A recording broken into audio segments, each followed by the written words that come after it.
جو حتمی چیز جس کے اندر تمام مسائل کا حل ہے وہ بیلنس آف لائف ہے کہ انسان زندگی میں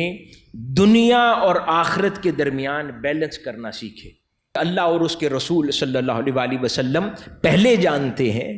اس لیے وہ مسئلہ پیش آنے سے پہلے سکھاتے ہیں کہ یہ کام نہ کرنا، نہیں تو ان مسائل کا شکار ہو جاؤ گے۔ حتمی کلام تو وہی ہے جو خالق کائنات فرمائے یا جو آقا علیہ الصلوۃ والسلام سمجھائے اور عطا فرمائے، کیونکہ مخلوق پیدا کرنے والا بھی اللہ رب العزت کی ذات ہے۔ اللہ رب العزت خود ہی فرما رہا ہے، اور یہ کہ وہی خوشی دے کر ہنساتا بھی ہے اور غم دے کر رلاتا بھی ہے، تو پھر اس کا علاج بھی اللہ رب العزت ہی خود عطا فرما سکتا ہے، کیونکہ وہی ہنساتا بھی ہے وہی رلاتا بھی ہے۔ تو حاضرین مکرم، اس کا اسلامی علاج اور حل جس پر اب بات کریں گے وہ اللہ رب العزت نے جو عطا فرمایا ہمیں قرآن مجید کے اندر، اور پھر تاجدار کائنات حضرت محمد مصطفیٰ صلی اللہ علیہ وآلہ وسلم نے اپنی تعلیمات مقدسہ کے ذریعے ہمیں عطا فرمایا، وہ ہے بیلنس آف لائف۔ کسی بھی ایک شے کے پیچھے حد سے زیادہ نہ دوڑنا، اور اللہ رب العزت کے فیصلوں پر راضی ہو جانا، اور اپنے آپ کو ہر لمحہ کوشش کر کے اس امر پر آمادہ کرتے رہنا کہ یہ میرے مولا کا فیصلہ ہے، اور اس پر راضی رہنے کی کوشش کرنا اور پریکٹس کرنا۔ اور پھر جو حتمی چیز جس کے اندر تمام مسائل کا حل ہے وہ بیلنس آف لائف ہے کہ انسان زندگی میں دنیا اور آخرت کے درمیان بیلنس کرنا سیکھے، امور دنیا اور امور آخرت کے درمیان بیلنس کرے۔ یہ ہماری اپنی غلطیوں کا ہی نتیجہ ہے کہ انسان زندگی کے ایک وقت تک مسلسل صرف دنیا کے پیچھے دوڑتا رہتا ہے، نتیجتاً وہ اتنے سٹریسز کا شکار ہو چکا ہوتا ہے کہ لیٹر ان دا لائف جب وہ ٹرن ٹوورڈز آخرت کرتا ہے تو اپنی زندگی کے اچھے سال سٹریس میں تباہ کر چکا ہوتا ہے۔ اور اگر یہی بیلنس وہ آغاز سفر سے ہی اڈاپٹ کر لے،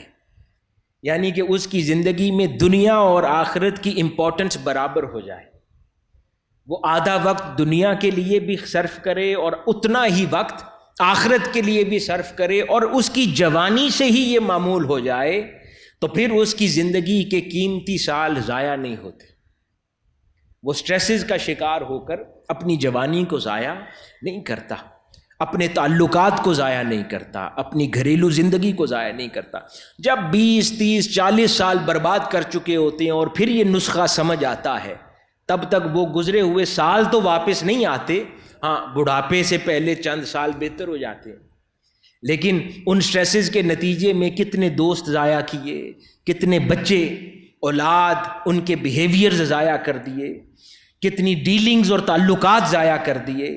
تنظیمی زندگی کے اندر اپنا امیج برباد کر لیا، آرگنائزیشن کے اندر اپنا امیج تباہ کر لیا، وہ اس کی واپسی نہیں ہوتی، وہ ضائع ہو چکا ہوتا ہے۔ اس لیے تو قرآن مجید میں نہیں اللہ پاک ارشاد فرماتا، اعوذ باللہ من الشیطان الرجیم، وَمِنْهُمْ مَنْ يَقُولُ رَبَّنَا آتِنَا فِي الدُّنْيَا حَسَنَةً وَفِي الْآخِرَةِ حَسَنَةً وَقِنَا عَذَابَ النَّارِ، اور انہی میں سے ایسے بھی ہیں جو عرض کرتے ہیں کہ اے ہمارے پروردگار، ہمیں دنیا میں بھی بھلائی عطا فرما اور آخرت میں بھی بھلائی سے نواز، اور ہمیں دوزخ کے عذاب سے محفوظ رکھ۔ یعنی اپنی دنیا، اپنی آخرت اور اپنی قبر، تینوں کو برابر زندگی میں یاد کرتے رہتے ہیں، اور کسی ایک سمت پر اپنا جھکاؤ زیادہ نہیں کرتے۔ دنیا میں بھی خیر مانگتے ہیں اور خیر کے لیے امور انجام دیتے ہیں، آخرت میں بھی خیر مانگتے ہیں اور خیر کے لیے امور صالحہ انجام دیتے ہیں، اور اپنی قبر بھی اچھی مانگتے ہیں اور اس کے لیے بھی نیک اور اعمال صالحہ میں مسلسل مصروف رہتے ہیں۔ اب حاضرین مکرم، یہ جو سٹریسز اب ہمیں آ رہے ہیں، اب قرآن مجید کی روشنی میں ہم اسے سمجھتے ہیں۔ اللہ پاک خود ارشاد فرماتا ہے یہ کیا ہے۔ اللہ پاک فرماتا ہے قرآن مجید میں،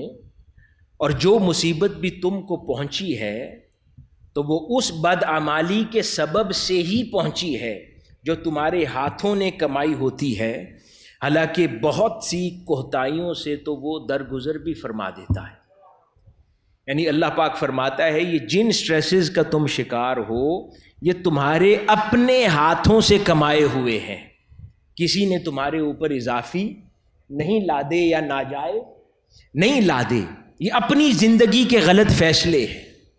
یہ اپنی زندگی کے ناسمجھی پر مبنی فیصلے ہیں جن کے نتیجے میں آج مبتلا ہو۔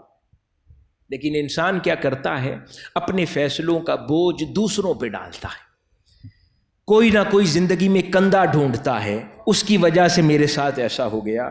اس نے مجھے ایسے فیصلے پر مجبور کر دیا، اس کی وجہ سے میں نے ایسا فیصلہ کیا، میرے ساتھ یہ نقصان ہو گیا۔ کچھ نہ کچھ سبب وہ تلاش کرتا ہے اپنے دل کے بوجھ کو کم کرنے کے لیے، لیکن اللہ پاک فرماتا ہے کہ وہ انسان کے اپنے فیصلے ہیں جس کے نتیجے میں وہ کسی آزمائش میں مبتلا ہے یا وہ کسی سٹریس کا شکار ہے، فیصلے اس کے اپنے۔ ورنہ اللہ پاک فرماتا ہے کہ اللہ کی ذات تو ایسی ہے کہ بہت ساری کمزوریاں تو وہ معاف فرما چکی ہوتی ہے، جو کچھ تمہیں پہنچتا ہے یہ وہ معاف فرمائے جانے کے بعد اس کا اوور فلو ہے، یہ وہ زائد امور جو بچ جاتے ہیں معافی کے بعد وہ تمہیں پہنچتے ہیں جن کے سٹریسز کے اندر شکار ہو جاتے ہو۔ اگر وہ تمام امور جو روز مرہ زندگی میں ہم اپنے ہاتھوں سے کما کر آگے بھیجتے ہیں، اگر اللہ پاک ان میں سے کچھ بھی معاف نہ فرمائے اور سب کچھ ہماری طرف لوٹا دے تو سوچیں انسان کا کیا بنے۔ لیکن اللہ پاک فرماتا ہے کہ ان میں سے تو بہت سارے ایسے امور ہیں جن سے ہم نے درگزر کر دیا ہے، اس کے بعد جو کچھ بچ جاتا ہے وہ سٹریس بن کر تمہاری طرف لوٹ آتا ہے جس کا تم شکار ہو جاتی ہو۔ ایک اور مقام پر جیسے قرآن مجید میں اللہ پاک ارشاد فرماتا ہے کہ اللہ پاک تو کسی کو کسی کی استطاعت سے زیادہ بوجھ نہیں دیتا۔ اب اس کے اندر جواب بھی پوشیدہ ہے کہ جو سٹریسز جن میں ہم مبتلا ہیں وہ پھر ہماری استطاعت سے زیادہ نہیں ہے، کیونکہ مولا نے فرمایا ہے ایسا، اللہ کی ذات نے ایسا جب فرما دیا ہے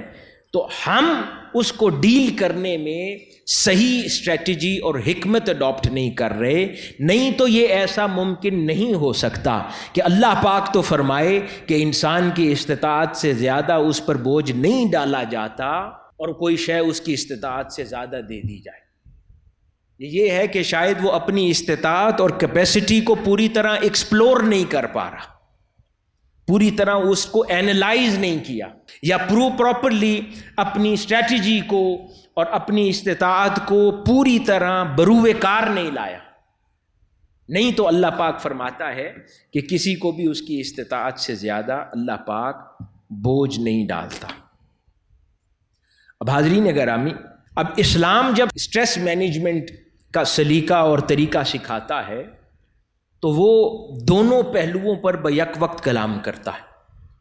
جب ڈاکٹرز یا ویسٹرن سائنٹسٹ یا اسکالرز یا انٹلیکچوئلز بات کرتے ہیں تو وہ پریزنٹ سرکمسٹانسز کے اندر مبتلا ہیں تو سلوشن کی بات کرتے ہیں، جبکہ اللہ پاک دونوں پہلوؤں پر بیک وقت کلام فرماتا ہے، کیونکہ یہ ایسا نظام حیات ہے جو اللہ پاک نے ہمیں اسلام کی صورت میں عطا کیا ہے کہ جس کے اندر مسئلہ درپیش آنے سے پہلے علاج موجود ہے۔ اللہ پاک فرماتا ہے کہ بتائے ہوئے رستے پر پہلے دن سے عمل کر لو تو وہ مسئلہ ہی پیش نہیں آئے گا، جبکہ دنیا جو ہے یا دنیا کا جو اسکالر ہے وہ مسئلہ جب رونما ہو چکا ہوتا ہے تب اس کی نگاہ میں آتا ہے، کیونکہ اللہ اور اس کے رسول صلی اللہ علیہ وآلہ وسلم پہلے جانتے ہیں، اس لیے وہ مسئلہ پیش آنے سے پہلے سکھاتے ہیں کہ یہ کام نہ کرنا، نہیں تو ان مسائل کا شکار ہو جاؤ گے۔